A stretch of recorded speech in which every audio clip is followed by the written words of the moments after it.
প্রাগপুর মাধ্যমিক বিদ্যালয়ের অনলাইন ক্লাসে আমি মোহাম্মদ রেজাউনুল হক, সহকারী শিক্ষক, ব্যবসায় শিক্ষা, সকলকে স্বাগত জানাচ্ছি। প্রিয় শিক্ষার্থী, আশা করি তোমরা সকলে ভালো ও নিরাপদে আছো। আমিও ভালো আছি। অনলাইন ক্লাসের ধারাবাহিকতায় আমি আজকে তোমাদের নবম ও দশম শ্রেণীর ব্যবসা শিক্ষা শাখার ফিনান্স ও ব্যাংকিং বইটি থেকে ক্লাস নেব। আমার আজকের ক্লাস ফিনান্স ও ব্যাংকিং বইয়ের পঞ্চম অধ্যায়। পঞ্চম অধ্যায়ের নাম হচ্ছে মূলধনী আয় ও ব্যয় প্রাক্কলন। আশা করি তোমরা আমার ক্লাসটি দেখবা, তাহলে নিশ্চয়ই এই অধ্যায়ের উদ্ভূত সমস্যাগুলো তোমরা সমাধান করতে পারবে। এই অধ্যায়ে বেশ কিছু অঙ্ক আছে, বেশ কয়েক রকমের অঙ্ক আছে।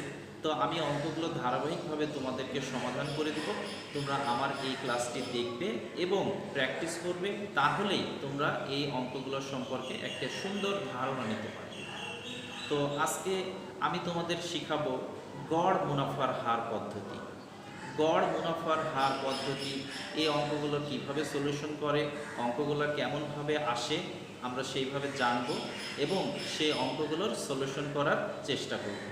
তো প্রিয় শিক্ষার্থী, আসো আমরা একটা গড় মুনাফার হার পদ্ধতিটির একটা অঙ্ক দেখি। প্রিয় শিক্ষার্থী, আমি এখানে একটা উদ্দীপক তুলেছি। তোমরা আমার সাথে উদ্দীপকটি দেখো, তাহলে তোমরা কিছুটা হলেও বুঝতে পারবে। উদ্দীপক লিখেছি আমি, মিস্টার কামাল সান ও মুন নামে 3 বছর মেয়াদী দুটি প্রকল্পের যে কোনো একটিতে 1,20,000 টাকা বিনিয়োগ করতে চাচ্ছে। মিস্টার কামাল সান ও মুন নামে তিনি দুইটা প্রকল্প হাতে নিয়েছেন এবং দুইটা প্রকল্পের যে কোনো একটিতে তিনি 1,20,000 টাকা বিনিয়োগ মানে কি, খরচ করতে চাচ্ছেন। খরচ না করলে সেখান থেকে আয় করা সম্ভব হয় না। তো মিস্টার কামাল দুটো প্রকল্প, একটা হচ্ছে সান প্রকল্প এবং একটা হচ্ছে মুন প্রকল্প। তা আমরা দেখব যে কোন প্রকল্পটি লাভজনক হয়। প্রকল্প সম্পর্কে বেশ কিছু আয় দেওয়া আছে, বেশ কিছু ব্যয় দেওয়া আছে। তো আমরা হিসাব নিকাশ করে দেখি কোন প্রকল্পটি লাভজনক হবে। তো আমরা প্রকল্পে বলা আছে ইনফরমেশন, যে প্রকল্প সম্পর্কিত কিছু তথ্য নিচে দেওয়া হলো। তা আমাদের প্রকল্প দুইটা, এক হচ্ছে সান, এক হচ্ছে মুন। আমরা বইতেও এভাবে পাবো, আমরা বইগুলো এভাবে দেখব, তাহলে পুরো বইয়ের মতো এইভাবে অঙ্ক আমরা পাবো সেখানে। তো সান প্রকল্প 3 বছর, প্রথম বছর, দ্বিতীয় বছর, তৃতীয় বছর। তো প্রথম বছরে সে বিক্রয় দেওয়া আছে আনুমানিক একটা 70,000, দ্বিতীয় বছরে বিক্রয় দেওয়া আছে 80,000 এবং তৃতীয় বছরে বিক্রয় দেওয়া আছে 90,000। এটা সান প্রকল্প। কিন্তু মুন প্রকল্পের সম্ভাব্যটা আয় কেমন হচ্ছে, সেটা প্রথম বছর 50, দ্বিতীয় বছর 90 এবং তৃতীয় বছর হচ্ছে 1 লক্ষ টাকা। তো আমরা এখন দেখব যে আমরা তো দেখতে পাচ্ছি দুইটা প্রকল্পেরই একটা আয় দেওয়া আছে। তো আমরা একটা মৌখিক হিসাবও করতে পারি, আবার একটা গড় বলছে কাকে, যে আনুমানিক সবগুলো একসাথে কোনটাতে লাভ হয়, এই জন্য আমরা কি গড়ভাবে সেই মুনাফার হারটা বের করব। তো দুইটা প্রকল্পেরই আয় দেওয়া আছে এবং দুইটা প্রকল্পের বেশ কিছু খরচ দেওয়া আছে। খরচ কি, যে এগুলো তো শুধু বিক্রয় একটা প্রতিষ্ঠানে তো শুধু বিক্রয় হয় না, সেখানে কিছু খরচ হয়, খরচের মাধ্যমে বিক্রয়টা হয়। বিক্রয় করে যেটা থাকে সেটাই হচ্ছে আমাদের লাভ। তো খরচ বলতে এখানে চলতি খরচ, যে 1 বছরের মধ্যে একটা কিছু না কিছু খরচ হয়েছে কত পার্সেন্ট, বিক্রয়ের 40%। স্থায়ী খরচ, কোনো কিছু কেনা লাগছে প্রতিষ্ঠানের জন্য, সেগুলো প্রতিষ্ঠানে ছিল হয়তো, তো এই খরচ হচ্ছে কত হাজার, প্রতি বছরে 20,000 হয়তো। তারপরে দেওয়া আছে কি, অবচয় দেওয়া আছে। অবচয় প্রতি বছরে কত হাজার দেওয়া আছে, 10,000 টাকা। এবং সর্বশেষ সেটা কি দেওয়া আছে, কর দেওয়া আছে 30%। আমরা জানি একটা প্রতিষ্ঠানে যখন আয় হয় তখন আয়ের পরে কি দেওয়া হয়, আয় কর দেওয়া হয়। যদি প্রতিষ্ঠানের লস হয় তাহলে সেখানে কর দেওয়ার প্রয়োজন হয় না। তো আমরা এখন অঙ্কটি দেখছি, আমাদের এই অঙ্ক থেকে একটা প্রশ্ন আসবে। প্রশ্নটা কি, আমরা প্রশ্নের ভিত্তিতে অঙ্ক করব। হয়তো আমাদের প্রশ্নটা বলা হতে পারে সান প্রকল্পের গড় মুনাফার হার নির্ণয় করো, অথবা মুন প্রকল্পের গড় মুনাফার হার নির্ণয় করো। তাহলে আমরা দুটোই নির্ণয় করব। দুটোই নির্ণয় করার পর আমাদের একটা প্রশ্ন থাকতে পারে যে কোন প্রকল্পটি গড় মুনাফা সন্তোষজনক, বা কোন প্রকল্পটির গড় মুনাফার হার বেশি। তাহলে আমরা সেই প্রকল্পটিতে কি করব, ইনভেস্ট করব এবং সেই প্রকল্পটি আমরা গ্রহণ করব। তো আমরা যে উদ্দীপক একটা দেওয়া আছে, উদ্দীপকটিকে আমরা একটা অঙ্ক আকারে বা অঙ্কের সমাধান সলিউশন আকারে তোমাদেরকে বোঝাতে পারবো কিভাবে অঙ্কটি করা লাগে। এরও একটা নির্দিষ্ট ছক আছে, আমরা ছকটা টানি। আমরা প্রথমে স্থান প্রকল্প করি এবং তারপরে মূল প্রকল্প শিখি। আমরা অঙ্কের সৃজনশীল উদ্দীপকের সমাধান পরে শিখব, তার আগে আমরা কি শিখব, কিভাবে অঙ্কের সলিউশন করা যায়। তো প্রিয় শিক্ষার্থী, তোমরা আমার এটা দেখো কিভাবে আমি অঙ্কের সলিউশন করি এবং সেই সাথে অঙ্কটা তোমরা খেয়াল করতে পারবে। প্রিয় শিক্ষার্থী, আমরা একটা ছক টেনেছি। ছকটাকে ফার্স্টে লিখেছি কি, বিবরণ, পরিমাণ, টাকা, প্রথম বছর, দ্বিতীয় বছর এবং তৃতীয় বছর। কোন টাকা? আমরা যেগুলো বিক্রয় করেছি। আমরা ফার্স্টে করব কি, স্থান প্রকল্পের গড় মুনাফার হার নির্ণয় শিখব।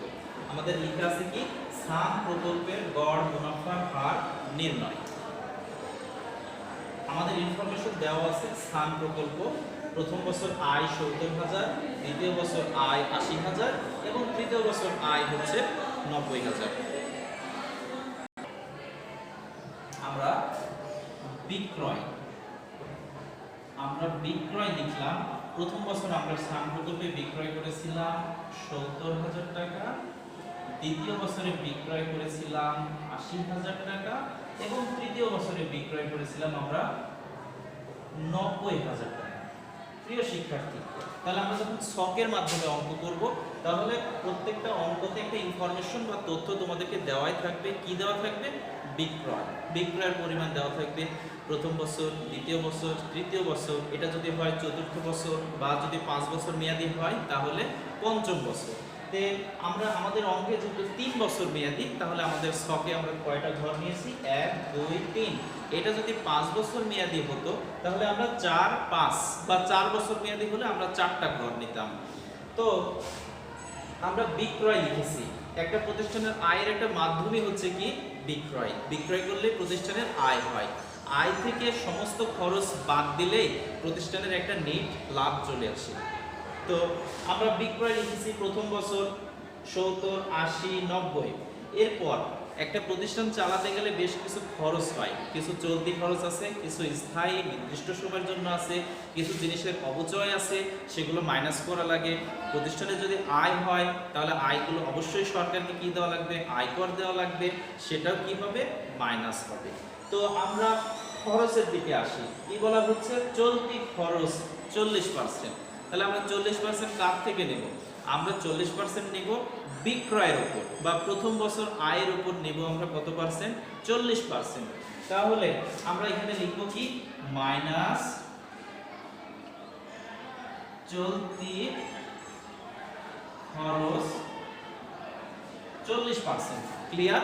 আমরা এটা লিখব, এখানে উল্লেখ করা আছে চলতি খরচ 40%, আমরাও লিখলাম 40%। তাহলে এবার কি, 70,000 এর 40%। তাহলে অবশ্যই আমরা একটু ক্যালকুলেটর চাপবো।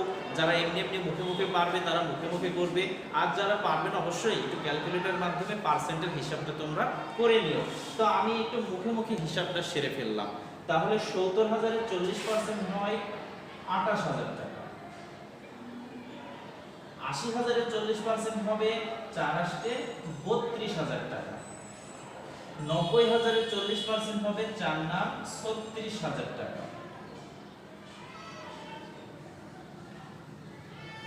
তোমরা কি এতটুকু বুঝতে পারছো? আমি তো লিখে গেলাম, কিভাবে লিখে গেলাম? আমি তো সরাসরি লিখলাম, কিন্তু তোমরা অবশ্যই একটু ক্যালকুলেটর ইউজ করবা, ব্যবহার করবা, যে 70,000 এর 40% আমি কিভাবে 28,000 টাকা পেলাম। একটু তোমরা ক্যালকুলেটর ইউজ করবা, তাহলেই তোমরা জিনিসটা সম্পর্কে একটু ভালো জানতে পারবে। আর একটু সহজ বুদ্ধি তোমাদের বলে দিই, আমরা যদি একটা শূন্য বাদ দিই তাহলে এটা হয়ে যায় 10%। তাহলে 7,000 কে 4 দিয়ে গুণ করলে হয় 28,000 টাকা। তাহলে 40% মানে কত হাজার? 28,000 টাকা। এইবার আমাদের দ্বিতীয় বলা হচ্ছে কি খরচ? স্থায়ী খরচ 20,000 টাকা। এখানে আমাদের পার্সেন্ট বের করার দরকার নাই, আমাদের উল্লেখ করাই আছে নির্দিষ্ট পরিমাণ টাকা। তোমরা সরাসরি আমরা এবার এখানে কি লিখব? মাইনাস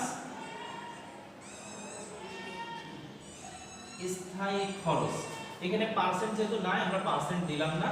প্রত্যেকটা ঘরে আমরা প্রত্যেকটা বছরের জন্য আমরা কত হাজার দিয়ে দিব? 20,000 দিয়ে দিব। প্রত্যেকটা ঘরে আমরা দিয়ে দিলাম 20,000 টাকা। আচ্ছা, স্থায়ী খরচের পরে কি আছে? অবচয়। এখানেও একটা নির্দিষ্ট টাকা দেওয়া আছে, কোনো পার্সেন্ট দেওয়া না। তো আমরা কি করব? আমরাও সরাসরি পার্সেন্ট দিয়ে দিব, মাইনাস পার্সেন্ট বলছি টাকা দিয়ে দিব, মাইনাস অবচয় কত হাজার টাকা? 10,000 টাকা। প্রিয় শিক্ষার্থী, আমাদের ফার্স্ট ধাপ শেষ। এখন শুধু বাকি আছে কর। করের কাজটা আমরা একটু পরে করব। তার আগে আমরা আমাদের প্রাথমিক অঙ্কের একটা প্রাথমিক ধাপ আমরা শেষ করেছি। এই প্রাথমিক ধাপের আমরা হিসাব নিকাশ করব, তারপরে আমরা দ্বিতীয় ধাপে যাব। তো আমি প্রাথমিক ধাপে কি করলাম? একটা দাগ সমাপ্ত হিসেবে একটা দাগ টেনে দিলাম। টেনে কি করব? আমরা 70,000 টাকা থেকে 28,000, 20,000, 10,000 মাইনাস করব। যেহেতু বিক্রয় থেকে তিনটা আইটেমই মাইনাস, তাহলে প্রত্যেকটা ঘরের বিক্রয় থেকে তিনটা আইটেম আমরা মাইনাস করব। তোমরা আমার সাথে একটু ক্যালকুলেটর ইউজ করবা, তাহলেই তোমরা আমার সাথে অঙ্কটা অবশ্যই ভালোভাবে বুঝতে পারবা। তাহলে আমরা হিসাব করি 10 আর 20 হয় 30 আর 28 হয় 58,000। 70 থেকে 58 বাদ দিলে থাকে হচ্ছে 12,000 টাকা। তাহলে 10 20 হয় 30 আর 32 হয় কত? 62। 62 থেকে 80,000 বাদ দিলে থাকে 18,000 টাকা। 10 20 30 আর 36 66,000 টাকা। 90,000 থেকে 66,000 বাদ দিলে থাকে 24,000 টাকা। তোমরা কি এতটুকু ক্লিয়ার প্রিয় শিক্ষার্থী? আশা করি তোমরা এতটুকু প্র্যাকটিস করো, এতটুকু প্র্যাকটিস করো। তারপরে আমি এবার তোমাদের পরের ধাপটা নিয়ে আসছি। তাহলে আমরা যে টাকাটা পেলাম, এই টাকাটার একটা নাম আছে। নামটা কি? এই টাকাটার নাম হচ্ছে কর যোগ্য মুনাফা। এই টাকাটার নাম হচ্ছে কি? কর যোগ্য মুনাফা। কর যোগ্য মানে কি? এই টাকাটার উপরে তোমার কর দেওয়া লাগবে, এই জন্য কি হয়েছে? কর যোগ্য মুনাফা। এখন টাকাটা যদি কোনো মাইনাস ফিগার থাকতো বা মাইনাস চিহ্ন আসতো, তাহলে সেখানে কিন্তু কর দেওয়া লাগতো না। যেহেতু আমাদের 3টা বছরেই প্লাস এসেছে, তাহলে আমাদের প্রত্যেকটা বছরের জন্য একটু কিসের হিসাব করা লাগবে? করের হিসাব করা লাগবে। তাহলে আমাদের উল্লেখ করা আছে কর কত পার্সেন্ট? 30%। তাহলে আমরা এবার লিখব মাইনাস কর 30%। তাহলে 12,000 টাকা 30% কত হতে পারে? 12,000 টাকা 30% হবে 3,600 টাকা। 18,000 টাকা 30% কত হবে? আমরা হিসাব করি। 18,000 টাকা 30% কত হয়?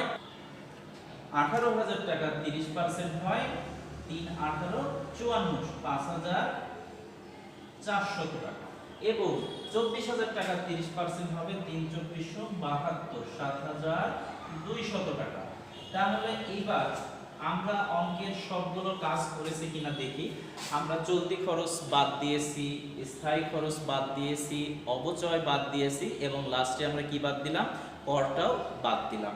করটা বাদ দিয়ে আমাদের আর কোনো কিছু নাই। এবার আমরা কি করব? ফাইনাল হিসাব করব। তাহলে 12,000 টাকা থেকে 36,000 বাদ দিলে থাকে 8,000, 3600 বাদ দিলে থাকে 8,400। 18,000 টাকা থেকে 5400 টাকা তোমরা অবশ্যই ক্যালকুলেটর ইউজ করবে। তাহলে ক্যালকুলেটর ইউজ করলে হবে আমাদের 12,600। 24,000 টাকা থেকে 7,200 বাদ দিলে হয় 16,800। আমাদের অঙ্কের ফার্স্ট ধাপ মোটামুটি শেষ। এবার এই যে টাকাটা বের হলো, এই টাকাটার নাম কি? এই টাকাটার নাম হচ্ছে নিট মুনাফা। তোমরা অঙ্কটি আশা করি বুঝতে পারছো।